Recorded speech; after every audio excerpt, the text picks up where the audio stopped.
Even when you feel low, you can still go. Even when you feel slow, you can still go. Even when there's no hope, you can still go. I never answer to no, man, I still go. Go, go, go, go, go, go, go, go. Hello guys! It's me again, Krang TV, at sa video ito pag-uusapan natin ang mga nakakapanabik na pangyayari patungkol sa ating paboritong manga at anime series na One Piece. Sa video ito pag-uusapan natin kung bakit nga ba nakakagamit ng apoy itong si Sanji sa kanyang teknik, at bukod nga dyan pag-uusapan nga din natin kung bakit nga ba umaapoy nga din ang Red Hawk nitong si Luffy, dahil usually ang bagay na ito ay nagagawa nga ng Lunarians. Ang Lunarians are race of people mula sa Grand Line na capable o may kakayahan na makakreate ng fire mula sa kanilang katawan. Ang race ay commonly thought to be extinct, with King bilang ang known survivor. May kakayahan silang to ignite their body at mamanipulate nga ang apoy na kanilang nakikreate. Sinasabing ang Lunarians ay kilala bilang tribe of gods. Dagdag pa nga dyan, ang Lunarian ay ang one of only 3 races na hindi nga present nga sa Nation of Totolan, kung saan ang various race of the land world unite.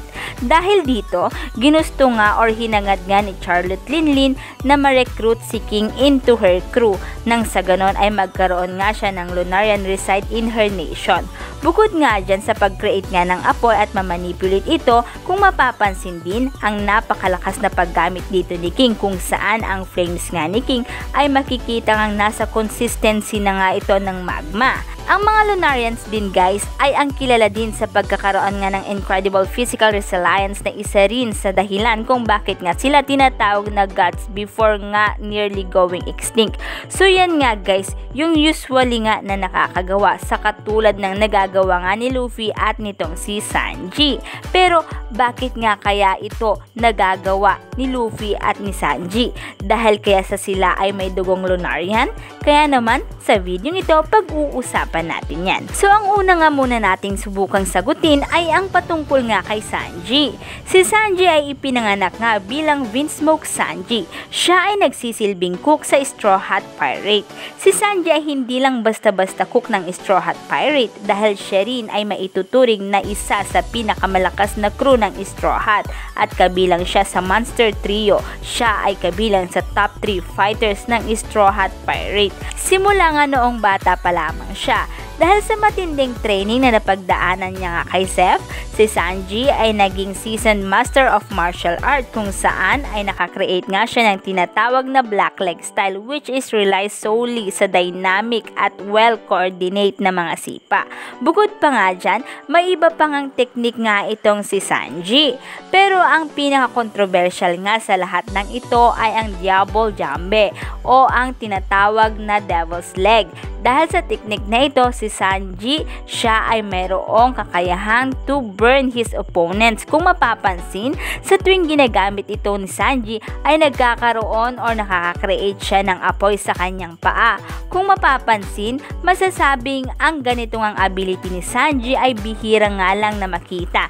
In fact, ayon nga kay Queen, hindi kayang gawin ng ordinaryong tao ang ginagawa ngang ito ni Sanji, unless kung siya ay isang Lunarian. Ito ay ayon mismo nga kay Queen. Dahil sa kakaiba ngang nagagawa ito ni Sanji, may mga lumalabas pa nga ring teorya patungkol nga dito sa kung ano nga kaya ang totoong dahilan kung bakit nga kaya nagagawa niya ito.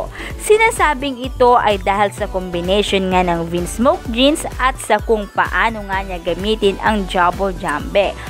Kung matatandaan, unang ginamit ito ni Sanji sa laban nga kay Jabra sa Ines Lobby. Makikita or mapapansin dito na umiikot nga siya ng mabilis upang nga mag-cause nga ng friction. At nang sa ganon ay mag-ignite nga ang kanyang leg with the fire. Yan ang way nga ni Sanji upang nga ma-activate nga niya ang Double Jambe. At matapos nga ang time skip, he apparently does not need to spin ang kanyang sarili para nga magawa ito. Probably dahil sa maaring he can cause friction without spinning at maaring ito ay dahil nga sa haki. Kaya nga din nga niyang gamitin ito habang siya ay nasa tubig at ang nagiging effect nito ay maihahalin tulad nga sa effect nga ng Red Hook nga nitong si Luffy. At dun nga sa isang interview nga ni Oda, ipinaliwanag nga niya na kaya nga gamitin ni Sanji ang Double Jump and not burning himself, meaning kahit na ginagawa ito ni Sanji ay hindi nga siya napapasok because he is burning hotter. Sinabi nga dito ni Oda na Sanji's leg is not hot, Sanji's heart was burning so much hotter. At ayun nga kay Queen, ang cause nga daw ng burning leg nga ni Sanji ay dahil nga sa Vinsmoke jeans. So yan nga ang sinasabi nga ng teoryang ito. Pero matapos ngang sabihin nga ni Queen na ito ay dahil sa Vinsmoke, he refused o itinanggi nga ito ni Sanji at sinabi nga niya na ito ay dahil sa kanyang burning fashion. So kung susumahin, parang ang sinasabi ni Sanji dito kung bakit nga nakagagawa nga niya ito ay dahil sa pinagsamang friction at ang kanyang burning passion. Pero syempre guys, hindi rin natin maalis na ang kanyang jeans do play a role upang nga magawa ito. Kahit na ito ay itinatanggi pa nga ni Sanji, who knows naman, di ba? Pero sa tingin nyo guys, kung kayo ang tatanungin, may kinalaman ba ang jeans ni Sanji dito o sadyang ito ay dahil sa kanyang burning passion? I-comment nyo lang inyong kasagutan sa ating comment box. Pero bago nga yan, pakinggan muna natin ang maaaring sagot naman patungkol nga kung bakit nga nag-i-ignite naman ang Red Hook nga nitong si Luffy. At ito ay maaaring dahil nga daw sa vulcanization at sa friction. Kung mapapansin kung papaano nga ina-activate ni Luffy ang kanyang Red Hook, una ay ini-stretch ni Luffy ang kanyang braso backward. Dahil sa stretching na ito na ginagawa ni Luffy, ito ay nagre-resulta na ang kanyang rubber molecules ay magko-combine. Ang ikalawa, pag natapos na ang step 1 ay ina-activate naman ni Luffy ang kanyang gear second in one part of his body, yung arm nga niya respectively. Dahil dito, ang braso nga ni Luffy ay nakaka-gain nga ng more nutrients, oxygen at iba pang mga chemicals. Pag nagawa nga na niya ito, ang susunod naman niyang gagawin ay babalutin niya ang kanyang braso ng color of armament. Dahil dito, ang combination nga ng rubber molecules ay ma-harden. Ang process na ito ay similar nga sa vulcanization instead of armament haki bilang sulfur. Pero papaano nga kaya na sa pamamagitan ng process na ito ay mai-ignite nga ang Red Hook nga nitong si Luffy? Dahil sa mga process na yon, ang rubber molecules that were stirred together ay makaka-create nga ng larger na passageway para sa nutrients chemicals. Ang irregular speed ng blood flow ay makaka-create ng friction na nagkakos nga ng chemical combust.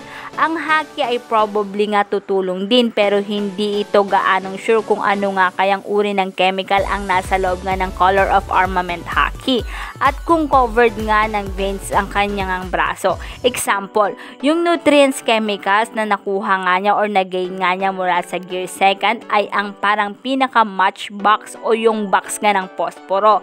Tapos yung kanya namang abnormal rate ng blood flow ay ang magsisilbi namang ang pinaka-stick ng posporo.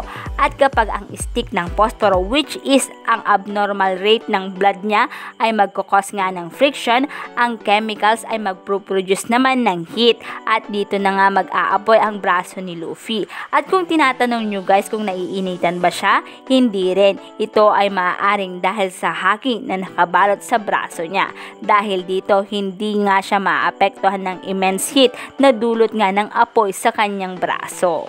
So yan nga ang maaring dahilan kung bakit nga nakakagamit ng apoy itong si Sanji sa kanyang technique na Double Jumbe at kung bakit nga rin may apoy dito nga sa Red Hook nga ni Luffy. Pero kung kayo ang tatanungin ano sa tingin nyo ang maaring dahilan dito, i-comment nyo lang guys ang inyong kasagutan sa ating comment box at dito na nga nagtatapos ang video ito. Any comment and suggestion, just comment down below. Thank you!